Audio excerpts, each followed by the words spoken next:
નમસ્કાર મિત્રો, જય દ્વારકાધીશ મિત્રો। આ કહાની વડોદરા પાસે હાઈવે ઉપર બનેલી એક સત્ય ઘટના ઉપર આધારિત છે।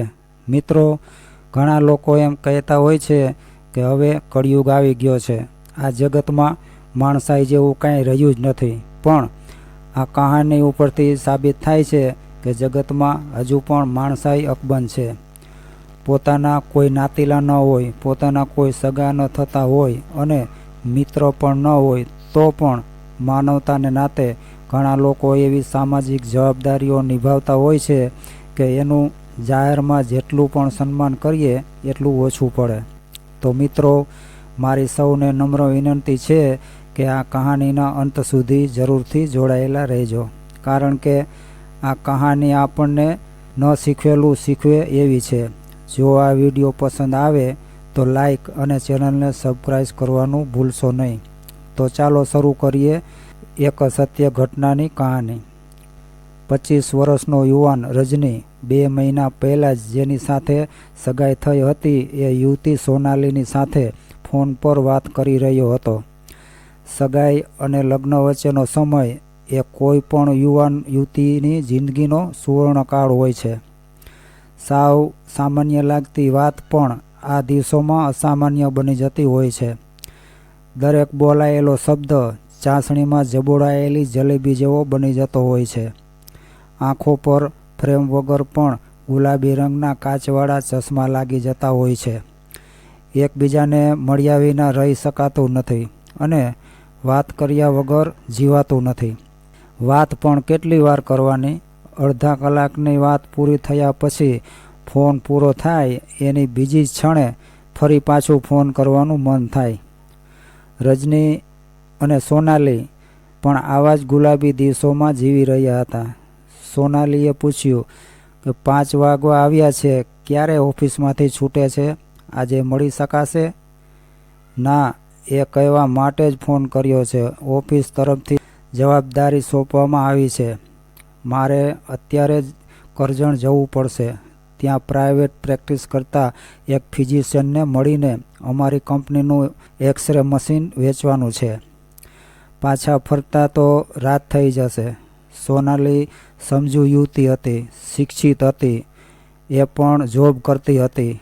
નાની નાની વાતમાં માથું લગાડી બેસે એટલી નાદાન ન હતી। એણે વિનયપૂર્વક પૂછ્યું કે કેવી રીતે જવાનો છે? બસમાં? ના, હું મારી બાઇક ઉપર જવાનો છું। રજની, આવા સમયે હાઈવે પર બાઇક લઈને જવામાં જોખમ છે, પણ હું ટોકીને તને અપશુકન નહીં કરાવું। સાથે હેલ્મેટ તો છે ને? ના, હેલ્મેટ તો ઘરે પડ્યું છે।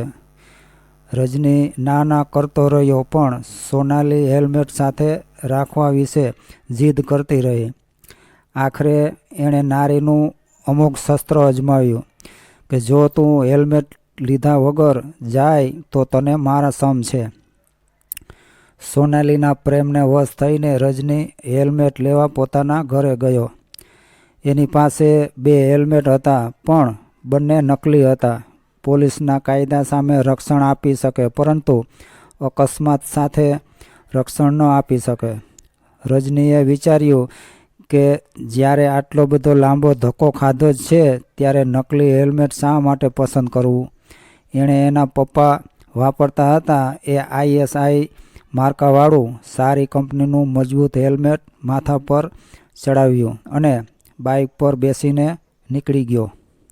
તારીખ 25 જુલાઈ 2022ને એ સાંજ હતી। રજની 7 વાગ્યાના સમયે પોતાના મુકામે પહોંચ્યો। ફિઝિશિયન પોતાના દર્દીઓને તપાસવામાં વ્યસ્ત હતા। એમણે કહ્યું કે તમારે થોડી રાહ જોવી પડશે, મારું કામ પતે એ પછી આપણે મળીએ। કામ પૂરું થતાં 9 વાગી ગયા। બીજો 1 કલાક ચર્ચામાં પસાર થયો। રાત્રે 10 વાગે ડૉક્ટર પાસેથી મશીનનો ઓર્ડર અને એડવાન્સ મનીનો ચેક લઈને રજની ઊભો થયો। બહાર કિટલી પર જઈને ચા પીધી, પછી વડોદરા તરફ બાઇક મારી મૂકી। એ પછી શું થયું એ વિશે એને કશું જ યાદ નથી। હાઈવે ઉપરથી પસાર થતી વખતે એની બાઇક એક ડમ્પરની અડફેટમાં આવી ગયું। એક જોરદાર ટક્કર એના મસ્તક અને ચહેરા પર લાગી. એ બેભાન થઈ ગયો. ત્યાંથી એક બસાર પસાર થતી હતી. અકસ્માત જોઈને બસ ઊભી રહી. બીજા બધા પ્રેક્ષકો બનીને જોતા હતા. એક હિંમતભાઈ નામની આગળ વયની વ્યક્તિ બસમાંથી નીચે ઉતરી. બસને જવા દીધી. તદ્દન અપરિચિત યુવાનને લોહીના ખાબોચિયામાંથી ઉઠાવીને રિક્ષામાં નાખીને નજીકમાં એક ગ્રામ્ય વિસ્તારની નાની હોસ્પિટલમાં લઈ ગયા. રાત્રે ડૉક્ટર હાજર હતો. એણે આવા લોહીથી લથપથ યુવાનને જોતા વેત કહી દીધું કે આને તાબડતોબ કોઈ મોટી અત્યાધુનિક હોસ્પિટલમાં લઈ જાઓ. મારાથી કંઈ થઈ શકે એમ નથી.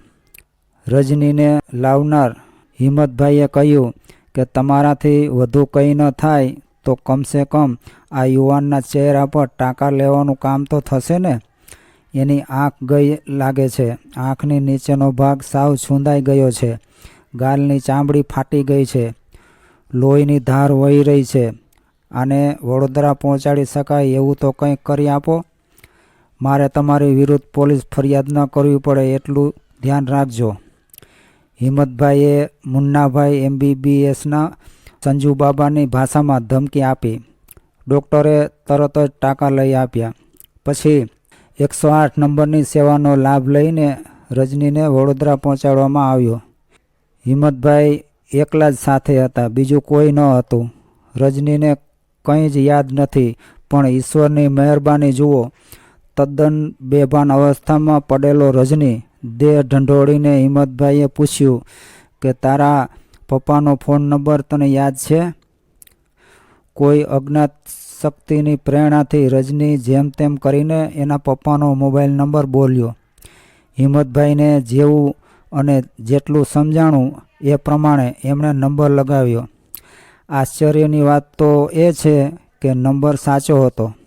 હિંમતભાઈએ ઇમરજન્સી ફોન લગાડીને એના પપ્પાને સમાચાર આપ્યા કે તમારા દીકરાને લઈને વડોદરામાં આવેલી સમર્પણ હોસ્પિટલમાં જાઉં છું. તમે સીધા જ ત્યાં જ પહોંચો. તમારા દીકરાનું એક્સિડન્ટ થયું છે. એક તરફ 108 નંબરની એમ્બ્યુલન્સ પહોંચી. બીજી તરફ ઘરના મમ્મી પપ્પા, મામા મામી, કાકા કાકીને લઈને આવેલી કાર પહોંચી. હોસ્પિટલના કર્મચારીઓ કામે લાગી ગયા. ફોન પર ફોન થવા લાગ્યા. સર્જન દોડી આવ્યા. બ્લડ ટેસ્ટ થઈ ગયા. CT સ્કેન, એક્સરે, સોનોગ્રાફી વગેરે પણ થઈ ગયા. રિપોર્ટ જોઈને સર્જન બોલ્યા કે આભાર માનો કે તમારા દીકરાએ પહેરેલા હેલ્મેટનો જેના કારણે એની ખોપરી બચી ગઈ છે. બ્રેઇનને જરા સરખી પણ ઈજા થઈ નથી. આંખો પણ બચી ગઈ છે. જમણી આંખની નીચેના મેક્ઝિલોફેશિયલ બોનનો ચૂરેચૂરો થઈ ગયો છે. એના માટે ઓપરેશન કરવું પડશે. ચહેરા ઉપર કોઈ નિશાની ન રહે એ માટે પ્લાસ્ટિક સર્જરી પણ જરૂર કરવી પડશે. પિતા વિજયભાઈએ પૂછ્યું, તો રાહ કોની જુઓ છો સાહેબ? ઓપરેશન શરૂ કરો. ડૉક્ટરે માથું ધૂણાવ્યું. અત્યારે ઓપરેશન થઈ શકે એમ નથી, કારણ કે પેશન્ટનું લોહી વહેતું બંધ થતું નથી. બીજું કારણ એ છે કે પેશન્ટનો ચહેરો સૂજી ગયેલો છે. આ સોજો ઉતરે એ પછી જ ઓપરેશન શક્ય બને. લોહી વહેતું અટકાવવા માટે અમારી પાસે એક નવું ઇન્જેક્શન છે કે જેની હજુ ટ્રાયલ ચાલી રહી છે. એની આડઅસર થઈ શકે છે, પણ એ જો બરાબર કામ આપે તો બ્લીડિંગ બંધ થઈ શકે છે. તમે લેખિતમાં સંમતિ આપો તો જ અમે એનો પ્રયોગ કરીએ. વિજયભાઈએ તરત જ સંમતિ આપી દીધી. એમણે તો જ્યારે એમ્બ્યુલન્સમાં લવાયેલા દીકરાનું છૂંદાયેલું લોહી નીતરતો ચહેરો જોયો હતો ત્યાં જ સમજી લીધું હતું કે આ અંતિમ વારનું દર્શન છે. ડૉક્ટરે ઇન્જેક્શન આપી દીધું. થોડી જ વારમાં લોહી ઝરતું બંધ થઈ ગયું. ચહેરાનો સોજો ઉતરતા બીજા 5 દિવસ લાગી ગયા. 25 તારીખે એક્સિડન્ટ થયો હતો અને 30 તારીખે ઓપરેશન કરવામાં આવ્યું. સર્જરી પૂરા 8 કલાક ચાલી. ચૂર થઈ ગયેલા હાડકાની જગ્યાએ 4 સ્ટીલ પ્લેટ બેસાડવામાં આવી. 16 જેટલા સ્ક્રૂ વાપરવામાં આવ્યા. 3 મહિના સુધી ગળામાંથી નળી પસાર કરીને પ્રવાહી ખોરાક આપવામાં આવ્યો. છેવટે રજની વન પીસ બનીને ઘરે પાછો ફર્યો. હવે એની જિંદગીનો સૌથી વિકટ પ્રશ્ન સામે આવીને ઊભો હતો. સોનાલી આવો ચહેરો ધરાવતા યુવાન સાથે લગ્ન કરવા માટે હા પાડશે કે કેમ? જ્યારે સગાઈ થઈ હતી ત્યારનો રજની અને એક્સિડન્ટ થયા પછીનો રજની સાવ અલગ જ દેખાતો હતો. કોઈ પણ વિચારશીલ યુવતી પોતાના નિર્ણયમાં ફેરબદલ કરે જ. રજનીનો પરિવાર ચિંતિત હતો છતાં માનસિક રીતે કોઈ પણ નિર્ણય માટે તૈયાર હતો. સોનાલી કલ્પના કરતાંય વધારે સંસ્કારી સાબિત થઈ. એણે કહી દીધું કે હું મારા નિર્ણયમાં અટલ છું. મેં રજનીને પસંદ કર્યો છે. એના ચહેરાને જોઈને નહીં પણ એના સમગ્ર વ્યક્તિત્વને જોઈને મેં એનો સ્વીકાર કર્યો છે. જિંદગીમાં આવી તો અસંખ્ય અગ્નિ પરીક્ષાઓ આવતી રહે છે. મારા હૈયા પર રજનીના નામનો રંગ ચડેલો છે અને મારા હાથ પર પણ એના જ નામની મહેંદી લાગશે. આજે આ ઘટનાને 2 વર્ષ વીતી ગયા છે ત્યારે રજની અને સોનાલીનું દાંપત્ય જીવન મોગરાના ફૂલોથી ભરેલી છાબની જેમ મહેકી રહ્યું છે. મને આ આખી ઘટનામાં સૌથી ગમી ગયેલી 2 વાત છે. એક તો સોનાલીએ હેલ્મેટ પહેરવા માટે કરેલો આગ્રહ અને બીજી વાત હિંમતભાઈએ દાખવેલી સામાજિક જવાબદારી. હાઈવે ઉપર બાઇક લઈને પ્રવાસ ખેડતા દરેક ચાલકે હેલ્મેટ ધારણ કરવું જોઈએ. આજના યુવાનોને આવી સલાહ ગમતી નથી એ હું જાણું છું, પણ શું કરીએ? આ મારી પણ અંગત વેદના છે. મારો ડૉક્ટર પુત્ર જ્યારે કારને બદલે બાઇક લઈને નીકળે છે ત્યારે હેલ્મેટ પહેરવાની સલાહ હું અચૂક આપું છું, પણ એ નથી જ માનતો. એ જ્યાં સુધી સહી સલામત ઘરે પાછો નથી આવતો ત્યાં સુધી હું ઊંઘી શકતો નથી.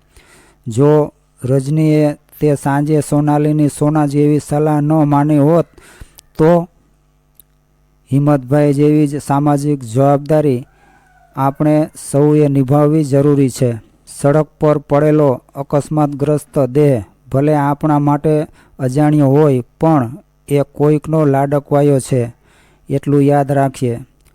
કોઈના ઘરનો દીવડો બુઝાવવાની તૈયારીમાં હોય ત્યારે આપણે 2 હથેળીની આડસ કરીને એની જીવન જ્યોત બુઝાય નહીં એ અવિરતપણે જલતી રહે એવી આપણે સૌએ કોશિશ કરવી જોઈએ. મિત્રો, આ વિડીયો તમને ગમ્યો હોય તો લાઈક કરો, શેર કરો, ચેનલને સબસ્ક્રાઈબ કરો અને તમારા ભાઈને સપોર્ટ કરો. જય દ્વારકાધીશ.